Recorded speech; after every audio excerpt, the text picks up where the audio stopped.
기도하겠습니다. 거룩하신 하나님 감사합니다. 우리에게 베푸신 크신 사랑을 우리가 측량할 수 없음을 노래로 찬양으로 고백하였습니다. 하나님의 크신 사랑 때문에 우리가 생명을 얻었고 오늘 주님의 거룩한 존전에서 예배하고 또 생명의 말씀 들을 수 있는 줄을 믿습니다. 하나님 저희도 주님의 사랑을 받은 자답게 살기를 원하오니 이 시간에 말씀으로 우리를 교훈하여 주시고 주님의 사랑으로 채워주시고 또 강권하여 주셔서 주의 뜻대로 살아가는 믿음의 사람들이 되게 하여 주옵소서. 주님께서 친히 말씀해 주실 것을 믿으며 살아계신 예수님의 이름으로 기도드립니다. 아멘. 오늘은 비유와 하나님의 나라라는 제목으로 함께 말씀 나누도록 하겠습니다. 오늘 그 크신 하나님의 사랑 우리 수요 찬양단 찬양하셨는데 그 지인호 지사님이 간증하신다고 했는데 제가 안 하셔도 된다고 했어요.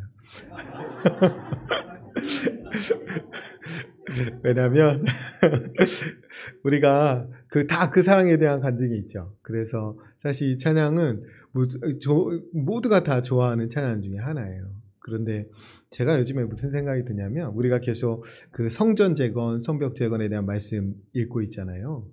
그런데 제가 읽으면서 하나님께서 주시는 마음은 뭐냐면 진짜 크고 작은 교회는 없구나. 그러니까 온 우주보다 크신 하나님이 머무시기로 작정하셨기 때문에 크고 작은 교회는 없는 거예요. 그러니까 개인으로 생각하면 우리를 성전으로 삼아 주셨는데 내가 뭐라고 하나님이 내 안에 머물기를 기뻐하셨다. 그 생각하면 사실은 우리에게 삶을 살면서 여러 가지 근심도 있고 염려도 있고 두려움도 있고 또 교회적으로 생각하면 교회 안에 다양한 사람들이 모이면 이런 일도 있고 저런 일도 있고 그렇잖아요. 사실 어떤 부분은 또 밖에 내보이기 부끄러운 부분도 사실 있잖아요. 교회 안에도 있을 수 있고 집 안에도 있을 수 있고. 그런데 하나님이 그 안에 머무시기를 기뻐하신다는 거예요. 그게 참 엄청난 큰 은혜구나. 하나님의 정말 놀라운 사랑이구나. 그런 생각이 들었습니다. 그래서 우리를 보지 마시고 우리 안에 계신 주인 되시는 하나님을 바라보고 또 그 하나님을 더욱더 신뢰하는 믿음의 사람들이 되셨으면 좋겠습니다. 우리가 지난주에 나눴던 말씀 잠깐 생각해보고 지나가면 우리가 교회가 보여주어야 될 표적, 세상에 보여주어야 할 표적은 십자가와 부활의 표적이라고 말씀드렸어요. 그러니까 결국에는 우리가 세상에 보여줄 것은 예수님의 사랑, 예수님의 긍휼, 예수님의 용서, 그런 것을 통해서 누군가를 말씀의 자리로 이끌고 누군가를 또 회개의 자리로 이끄는 것, 그거 우리에게 너무나 필요한 일입니다. 그러기 위해서 우리가 먼저 말씀의 자리로 나아가야 되고 우리가 먼저 회개의 자리로 이르러야 된다라고 말씀드렸어요. 우리가 지난주 말씀에서 7 귀신이 돌아온 빈집같이 되면 안 된다. 그렇게 말씀드렸는데 깨끗하게 수리되고 비워졌는데 그곳에 진짜 주인 되시는 주님을 모시고 살아야지 그 주님을 모시지 않으면 결국에는 사탄에 사로잡혀 산다. 그러니까 믿음의 중립지대는 없어요. 우리가 전투하며 살아가고 있는데 믿음의 중립지대는 없고 하나님 나라를 세우든지 하나님 나라를 무너뜨리든지 하나님의 통치 아래 살든지 사탄의 지배 아래 살든지 둘 중에 하나밖에 없어요. 그러니까 우리는 끊임없이 하나님의 통치 아래 살기 위해서 노력해야 됩니다. 그것을 좀 좋은 말로 하면 성령 충만이라고 그래요. 우리 안에 그분을 가득 채우고 살아가는 거예요. 그래서 우리는 그 빈 심령에 날마다 찬양과 기도와 말씀 그리고 좋은 것들을 채우면서 묵상을 통해서 또 참된 것, 의로운 것, 옳은 것, 정결한 것 이런 것도 우리 마음에 채우면서 살자라고 지난주에 말씀드렸습니다. 중요한 것은 하나님 말씀대로 순종하며 사는 거예요. 지난주에 그 12장이 어떻게 끝나냐면 제자들이 와서 예수님 밖에 예수님 식구들 왔어요. 이렇게 얘기하잖아요. 어머니도 왔고 형제들 다 왔어요. 그러니까 누가 내 형제냐, 누가 내 어머니냐 이렇게 하면서 뭐라고 하냐면 제자들에게 아버지의 뜻대로 말씀대로 하는 자가 사는 자가 내 형제요 내 어머니라 이렇게 말하죠.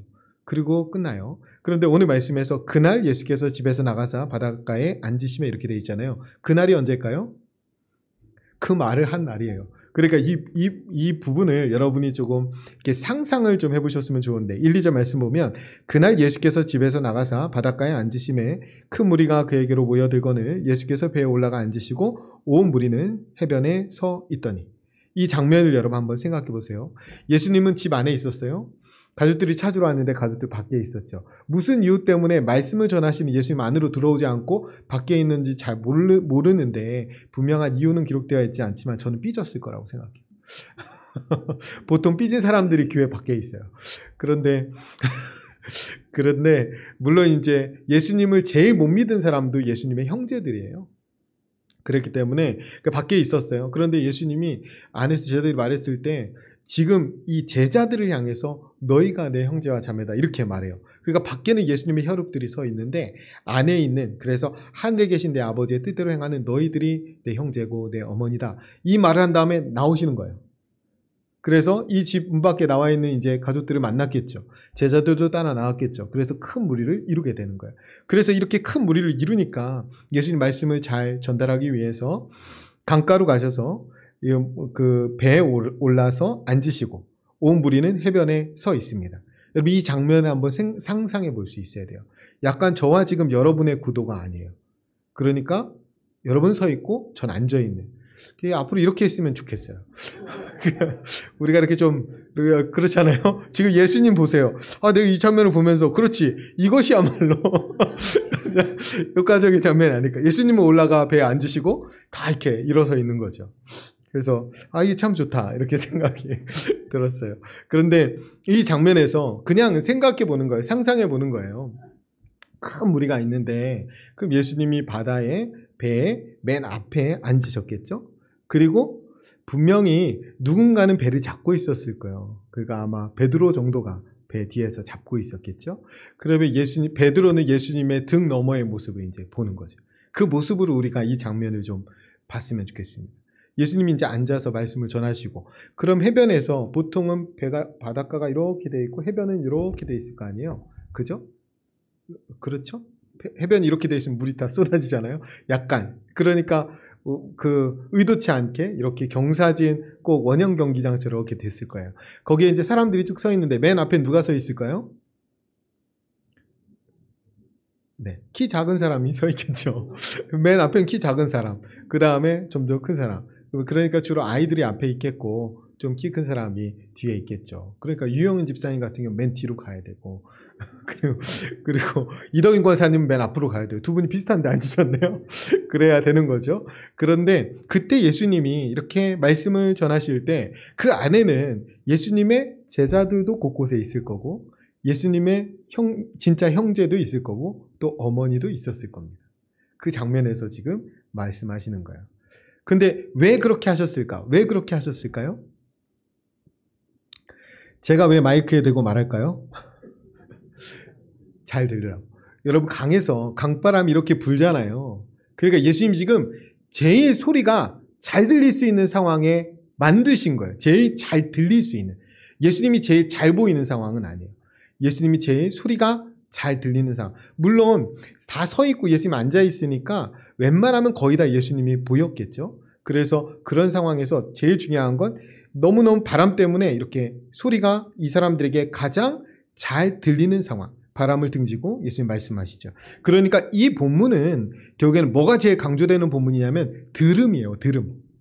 예수님이 지금 제일 듣기 좋은 상황을 연출하시고 그리고 제일 듣기 좋은 상태에 있는 사람들에게 이 말씀을 들려주시는 거예요. 그래서 오늘 본문에는 들음, 듣다 이 단어가 굉장히 많이 나옵니다. 들음이 중요해요. 그런데 굉장히 듣기 좋은 상황을 만든 다음에 예수님 뭐라고 하시냐면 9절에 귀 있는 자는 들으라 이렇게 말씀해요. 이게 참 재밌지 않아요? 지금 귀 있는 자가 들을 수 있는 가장 좋은 환경을 지금 예수님이 만드신 다음에 지금 말씀하시는 거예요. 얼마나 친절하십니까? 저 역시 얼마나 친절하십니까? 여러분 지금 앉아 계신데 저 혼자 일어나가지고 여러분 잘 들으실 수 있도록 말씀드리는데 예수님이 지금 잘 들을 수 있는 환경을 만드신 다음에 귀 있는 자는 들으라. 이게 굉장한 배려예요, 사실은. 그래서 오늘 본문에서 사실은 이 장면만 우리가 잘 묵상해도 오늘 본문에서 얻을 거는 다 얻어갈 수 있어요. 뭐냐면 잘 들으라는 거예요. 말씀을 잘 들으라. 그러니까 여러분 지금 듣는 것이 단순히 귀로 듣는 거 아닌 거 아시잖아요. 여러분 집에서 다 얘기하는데 엄마 말 왜 이렇게 안 들어? 라고 할 때 그 듣는 것이 소리만 듣는 게 아니잖아요. 그러니까 말을 듣고 그 말을 알아듣고 깨닫고 그대로 행동하는 거. 거기까지가 듣는 겁니다. 우리가 주일에 말씀드렸죠. 바울이 유언처럼 마지막 빌립보서에서 남긴 말이 뭐예요? 끝으로 뭐 하라고 했어요? 생각하고 행하라. 이 두 가지가 듣는 거예요. 우리가 하나님의 말씀을 들었다면 생각하고 행해야 돼요. 그러니까 행하는 데까지 나아가야 되죠. 우리가 이 하나님의 말씀을 잘 듣는 훈련을 해야 됩니다. 이게 너무나 중요하기 때문에 주님이 지금 말씀을 잘 들을 수밖에 없는 상황을 만드시고 여러분 그냥 소리를 잘 듣는 상황을 만든 게 아니잖아요. 이 집 나오기 전에 뭐라고 하셨어요? 하늘에 계신 내 아버지의 뜻대로 행하는 자라야 내 형제와 자매다. 어머니다. 이렇게 하고 나왔잖아요. 그리고 다 세워놓고 가족까지 다 똑같은 공간에 놓고 지금 말씀하시잖아요. 그러니까 소리만 그냥 들으라는 말이 아니라 이 하늘 아버지의 소리, 말씀대로 듣고 행하는 자가 되어야 된다. 이 말씀을 지금 하는 겁니다. 그래서 우리가 말씀을 잘 듣는 훈련을 해야 돼요. 사모하는 마음으로 말씀을 들어야 합니다. 하나님은 지금 예수님처럼 우리에게 늘 말씀을 주실 때 최상의 상황에서 우리가 잘 알아들을 수 있도록 말씀하신다고 저는 믿어요. 근데 우리가 들을 귀를 열고 들으려는 사모하는 마음만 있으면 들을 수 있습니다. 그래서 사모하는 심령에 하나님 만족함을 주시게 되어 있습니다. 솔직히 말씀드려서 저는 제자훈련 같은 게 별로 필요 없다라고 생각해요. 또 이렇게 또 이상한 얘기가 나올 수 있으니까 제자훈련이 아주 중요하진 않고 뭐냐면 예수님 뭐라고 하셨냐면 너희가 서로 사랑하면 너희가 내 제자인 줄 알리라. 여러분 이거 배워야 됩니까?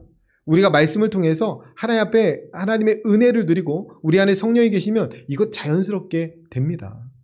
그래서 이것이 우리에게 결국에는 하나님을 사모하는 마음으로 주 앞에 나아가면 하나님 우리에게 말씀해 주시게 되어 있어요. 묵상은 어떻게 하는가? 방법론을 배우는 것이 아니라 내가 말씀을 사모하는 마음으로 성경을 펴고 읽으면 읽혀진다는 거예요. 하나님 나에게 말을 걸어오신다는 거예요.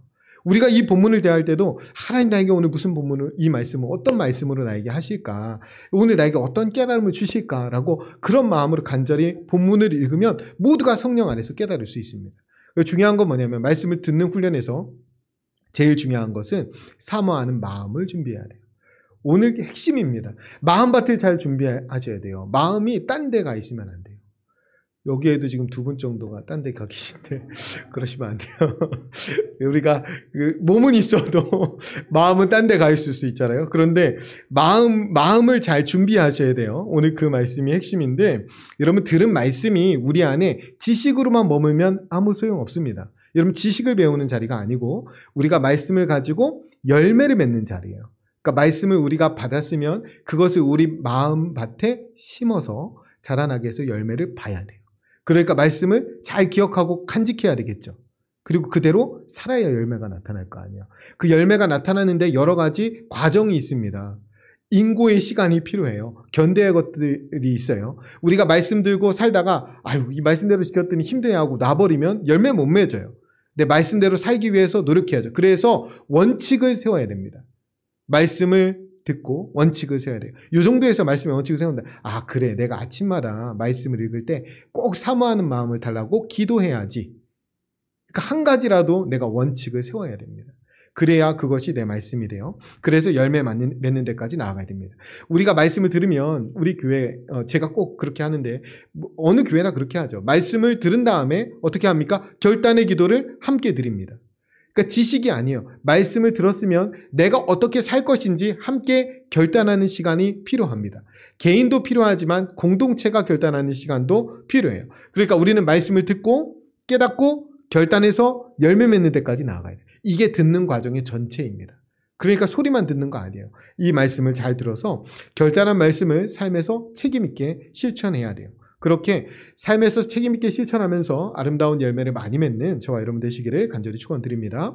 여러분 오늘 여러분 잘 아시는 씨 뿌리는 비유입니다. 이거 어렸을 때부터 배우기 때문에 좋은 주일학교 나오신 분들은 다 알고 있는 말씀이에요. 그 씨 뿌리는 비유, 하나님 나라의 비유입니다. 그리고 여기에서 씨 뿌리는 사람 농부는 누군가요? 하나님입니다. 하나님이 씨, 말씀, 복음을 뿌리십니다. 그리고 하나님의 자녀인 우리가 세상 가운데 이 복음을 전하면서 살아가죠. 그러니까 우리가 이 본문에서 좀 먼저 생각해야 될 건 뭐냐면 이 씨를 뿌리는 하나님, 그 하나님의 마음을 우리가 좀 배워야 되고 이 상황에 우리가 어떻게 준비해야 되는지를 좀 알아야 돼요. 근데 우리가 다음 주 수요일에 요 비유의 해석이 바로 이어서 나와요. 예수님이 해석해 주시는 그 내용은 다음 주에 다루게 되겠지만 지금 오늘 본문에서 우리가 먼저 좀 가볍게 다루면 씨 뿌리는 땅에 따라서 결과가 달라진다는 거예요. 지금 결국에는 복음을 받아들이는 사람의 마음에 따라서 달라진다는 거예요. 어떤 사람 비유이기 때문에 더 잘 알아듣는 사람도 있지만 어떤 사람 비유여서 도통 하나도 못 알아듣는 사람도 있다는 거예요. 그래서 지금 땅에 따라서 결과가 달라진다. 땅에 따라서 결실을 맺는 게 전혀 다르다. 오늘 본문에서는 4종류의 땅이 등장합니다. 그런데 그냥 딱 2종류예요. 열매를 맺거나 열매를 맺지 못하거나. 이렇게 땅은 2종류밖에 없어요. 그런데 여기에서는 좋은 땅만 열매 맺게 돼요. 그래서 여러분 씨 뿌리는 이유는 한 가지밖에 없어요. 뭐예요? 열매 맺는 거. 우리가 함께 말씀을 나누고 배우고 이 시간에도 한 번 더 주의 가운데에 말씀을 또 듣는 이유는 뭐냐면 그 말씀대로 살아서 열매 맺으려고. 여러분 열매 맺지 못하면 좋은 땅 아닙니다. 그러니까 땅은 2종류밖에 없어요. 열매를 맺든지 열매를 맺지 못하든지. 여러분 말씀을 듣는 이유는 다시 한번 말씀드리지만 지식을 얻기 위해서 하는 것이 아니에요. 주일에 말씀드렸듯이 생각하고 행하기 위해서입니다. 그래서 주님을 깊이 생각하고 또 주님 주신 말씀을 깊이 생각하셔야 돼요. 행함이 없는 믿음은 죽은 믿음이라고 말씀드렸어요. 영혼 없는 몸과 같은 거라고 했죠. 그래서 오늘 죽은 사람들처럼 계시면 안 돼요. 오늘 죽은 사람들처럼 계시지 말고 말씀을 듣고 실천해서 꼭 열매 맺으시는 저 여러분 되시기를 간절히 축원드립니다. 이런 말씀이 전해지고 복음이 선포될 때 받아들이는 사람의 마음밭에 따라서 결실 여부가 정해져요. 간단하게만 오늘 말씀드리면 길가, 돌밭, 가시덤불, 좋은 땅 이렇게 있는데 길가는 아예 들어가지 않는 거예요. 길가는 이제 밟고 디디고 다녀서 딱딱한 땅. 그러니까 말씀의 의미 전혀 깨닫지도 못하고 받지도 않는 상태. 열매 맺을 수 없죠. 돌밭은 말씀은 받았었는데 돌밭, 고난이 왔을 때 그거 지켜내지 못한다는 거예요. 열매 맺지 못할 못하죠. 가시덤불은 말씀은 받았는데 가시덤불, 세상의 가시와 같은 염려와 근심이 와서 그 말씀대로 살지 못해서 열매 맺지 못한다는 거예요. 열매 맺는 땅은 좋은 땅밖에 없어요. 그러면은 몇 프로의 가능성입니까? 25%. 네. 25%의 가능성을 가지고 그 시편에 나오잖아요. 눈물로 씨를 뿌리는 자는 기쁨으로 단을 거두리로다. 예수님께서 지금 눈물로 씨를 뿌리는 농부의 마음으로 뿌리는 거예요. 여러분 뿌렸는데 25%만 살아남으면 그거 잘하는 농부 별로 없습니다. 근데 왜 눈물로 씨를 뿌리냐면 이스라엘 이른 비와 늦은 비가 와야 농사를 지을 수 있어요. 그러니까 우리처럼 이집트처럼 이 나일강 그 강이 물이 풍부한 땅이 아니라 석회질 땅. 그러니까 비가 내리지 않으면 아예 물이 없는 땅. 그러니까 씨를 뿌려놓고 하나님이 비를 내리지 않으면 그냥 죽는 거예요. 그런데 그러면 그게 죽으면 다음 해에 먹을 양식이 없어지는 거예요. 그래서 눈물로 씨를 뿌린다는 얘기하는 거죠. 그 20%의 가능성으로 이렇게 씨 뿌리는 농부는 오늘날에는 없죠. 우리가 여기에서 우리 주님의 마음을 좀 읽어야 돼요. 주님은 25%의 가능성으로도 씨를 뿌리시는 분입니다. 그래서 우리가 여기 있는 거예요. 우리가 그 가능성으로 결실한 사람들입니다. 그런데 하나님은 왜 그렇게 하시냐면 8절 보세요. 더러는 좋은 땅에 떨어짐에 어떤 것은 100배, 어떤 것은 60배, 어떤 것은 30배의 결실을 하였느니라. 아멘. 여러분 25%의 가능성이지만 여러분 100배를 맺는다. 60배, 30배. 그렇기 때문에 이거 뿌리게 된다는 거예요. 우리가 복음을 전할 때요, 말씀을 전할 때 대부분은 배척하고 거부합니다. 75%는 말씀을 안 듣는다고 봐도 돼요. 저도 오늘 그런 생각으로 말씀을 전하는 건 아닙니다. 여러분들은 다 100% 말씀을 들을 거라고 믿고 전하고 있는데 우리가 세상의 복음을 전할 때 이게 배척당한다는 거예요. 예수님이 이 앞전에서 이 세대를 이야기했잖아요. 말씀을 제대로 듣지 않고 받아들이지 않는 세대의 말, 그 세대가 그렇다는 거야. 참된 복음이 선포되면 거부당하고 배척당하고 결국에는 버림받는 경우가 많다는 거예요. 이 사실을 복음을 전하는 사람은 알아야 된다는 거예요. 복음을 전하지만 항상 열매 맺을 수 없어요. 오히려 열매 맺지 못하는 경우가 더 많이 있습니다. 그런데 그 중에 소수가 열매를 맺게 되는데 그 열매가 100배, 60배, 30배라는 거예요. 이 기대감, 하나님이 가진 기대감을 가지고 우리도 이 복음을 전해야 됩니다. 사실은 그렇게 수로 세아릴 필요가 없어요. 하나님께서 한 영혼이 천하보다 귀하다고 하셨기 때문에 한 사람만 성공해도 됩니다. 그래도 천하를 다 얻는 거예요. 그 한 사람 속에 온 우주보다 크신 하나님이 머물기 시작하십니다. 그보다 더 큰 일이 없어요. 그러니까 우리가 이 가능성을 가지고 복음을 전해야 돼요. 12절에 보면 물을 잇는 자는 받아 넉넉하게 되되 없는 자는 그 잇는 것도 빼앗기리라 라고 되어 있죠. 이 세번역 성경을 읽으면 가진 사람은 더 받아서 차고 남을 것이며 가지지 못한 사람은 가진 것마저 빼앗길 것이다. 이렇게 말합니다. 여러분 이 말씀의 뜻은 간단하죠. 하나님 나라의 복음, 그 복음을, 진리를 환영하는 제자들에게는 비유를 통해서 이 진리의 말씀이 더 확고하게, 풍성하게 깨닫게 되고 전해진다는 거예요. 그러나 진리를 배척하는 세대에게는 이 비유의 말씀이 전혀 들리지를 않아서 진리인 줄 알지 못해서 보려고도 하지 않고 알려고도 하지 않고 깨달으려고도 하지 않는다는 거예요. 그래서 이 시대의 이 상황을 이사야서의 말씀을 인용해서 말씀하시는데 오늘날도 똑같아요. 13절, 14절을 보면 그러므로 내가 그들에게 비유로 말하는 것은 그들이 보아도 보지 못하며 들어도 듣지 못하며 깨닫지 못함이니라. 이사야의 예언이 그들에게 이루어졌으니 일렀으되 너희가 듣기는 들어도 깨닫지 못할 것이요 보기는 보아도 알지 못하리라. 아멘. 들으려고도 않고 보려고도 않고 깨달으려고도 않았는데 이사야의 시대나 지금 신약 시대나 지금 오늘의 시대나 사실 똑같아요. 안 들으려고 합니다. 깨달으려고 안 해요. 그러니까 이 비유의 말씀은 사실 더 잘 깨닫도록 주신 말씀인데 깨달으려고 하는 하나님의 제자들에게는, 그런데 반대로 배척하려는 사람들에게는 이 비유의 말씀이 완전히 포기하도록 하는 기능을 해요. 정반대이게. 이 비유가 택한 백성에게는 너무나 하나님의 말씀이 잘 들리는 기능을 하지만 이 비유가 택함받지 못한 사람들에게는 그 비유가 너무나 안 들리는, 포기하게 되는, 하나님의 진리를 포기하게 되는 기능을 한다는 거예요. 여러분 유대인을 생각해 보세요. 유대인에게 하나님 예수님의 가르침을 비유로 듣고도 이들은 하나님 나라의 그 진리를 받아들이지 않았기 때문에 거절하는 마음만 더 확정하게 됐어요. 그 비유 때문에. 그래서 고침받을 기회를 완전히 상실해요. 그래서 이 비유의 기능은, 오늘 비유가 중요한데 하나님 나라 비밀을 더욱더 잘 깨닫도록 하는 기능이 있고 반대, 그 비밀을 완전히 포기하도록 하는 기능이 있어요. 완전 반대죠. 여러분 그렇다면 하나님 나라 복음을 간직한 사람이 더 받고 오늘 말씀대로 더 받고 차고 남게 된다는 것은 무엇을 의미할까요? 더 받아서 차고 남는 것. 그게 뭘까요? 부자 되고 유명해지고 높아지는 것. 당연히 이거 아니죠.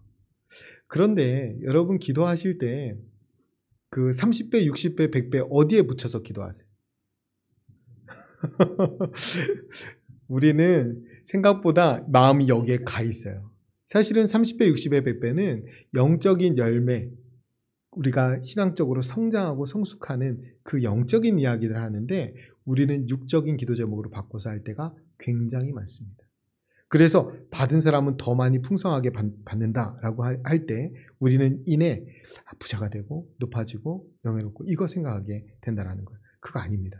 16절, 17절 말씀해 보면 그러나 너희 눈은 봄으로 너희 귀는 들음으로 복이 있도다. 내가 진실로 너희에게 이르노니 많은 선지자와 의인이 너희가 보는 것들을 보고자 하여도 보지 못하였고 너희가 듣는 것들을 듣고자 하여도 듣지 못하였느니라. 아멘. 복은 뭔가요? 주님을 보고 주님의 말씀을 듣는 것입니다. 여러분 복은 주님이에요. 여러분 이거는 그냥 외우세요. 성경에서 그냥 복은 뭡니까? 그럼 예수 그리스도 우리 하나님을 가까이 함이 복입니다. 여러분 지금 받은 사람이 더 넘치도록 받을 복이 뭐겠어요? 주님을 더 분명히 보게 되고 주님의 음성을 더 크게 듣게 되고 그게 복이라는 거예요. 여러분 주님의 말씀을 듣는 것이 복인 줄 알아야 돼요. 이걸 깨달아야 사모함으로 말씀의 자리에서 들을 준비를 하지. 그래서 말씀으로 충만히 채워져 가는 것이 복입니다. 여러분 이것을 잘 하셔야 돼요. 이제 결론으로 말씀드릴게요. 여러분 교회 생활을 10수년 했는데 그 인격이 시궁창 같은 사람을 간혹 봅니다. 우리가 신앙생활을 10수년 해도 탐욕과 욕심이 드글드글하고 이기적으로 사는 사람들 교회에서 심심치 않게 볼 수 있어요. 그 생각보다 많아요. 우리 교회는 있을까 없을까요? 평균적으로 보면 많아요. 저희도 없지 않습니다. 그런데 저는 어쩌면 당연하다고 생각해요. 왜 그러냐면 오늘 말씀대로예요. 길가, 돌밭, 가시덤불 이런 마음들이 훨씬 더 많아요. 좋은 마음보다. 이 훨씬 더 많습니다. 그런데 여러분 이 마음이 네 사람의 마음일 것 같아요? 한 사람의 마음일 것 같아요? 한 사람의 마음입니다. 내 마음이에요. 내가 어느 날은 말씀을 듣는 둥 마는 둥 길가처럼 앉아있을 때가 있죠. 말씀을 받긴 받고 참 오늘 은혜 받았네 하고 가는데 고난, 삶에서 닥치는 고난 때문에 말씀 다 잃어버리고 고통할 때도 있죠. 그리고 예배 자리에 앉아있긴 한데 온통 근심과 걱정이 나를 누르고 있을 때도 있습니다. 열매 맺지 못하죠. 여러분 좋은 땅은 어떤 땅이냐면 이런 것들이 다 갈아엎어진 땅이 좋은 땅. 굳어진 것들을 다 갈아엎어진 땅이 좋은 땅입니다. 그래서 저와 여러분이 함께 내 마음이 이렇구나 알고 예배 자리에 나올 때마다 마음을 좀 갈아엎고 좋은 땅을 준비하고 하나님은 너무나 우리에게 친절하게 배려심 가득하게 말씀을 주시는데 우리도 좀 그에 부응해서 일어서서 듣지는 않을 망정 앉아서 듣더라도 마음을 잘 준비해서 그 마음에 하나님 주신 말씀의 씨앗을 심고 목적이 뭐라고요? 열매를 맺어야 합니다. 열매를 맺어야 돼요. 저와 여러분이 아름다운 열매를 많이 결실해서 하나님 앞에 영광 올려드리는 그 복된 삶을 살아가는 그리고 세상 사람들에게 우리 하나님이 복입니다. 우리 하나님 음성 듣는 것이 복입니다. 내 안에 가득 채워진 이 말씀이 복입니다. 라고 자랑할 수 있는 저와 여러분 되시기를 간절히 축원드립니다. 같이 기도하겠습니다. 함께 기도할 때 말씀을 결단하면서 하나님 말씀을 들을 수 있는 길을 열어주옵소서. 하나님의 말씀을 사모함으로 듣고 깨달아 결단하여 열매 맺게 하옵소서. 주님을 보고 주님의 말씀을 듣는 것이 복인 줄 알고 마음밭을 잘 가꾸게 해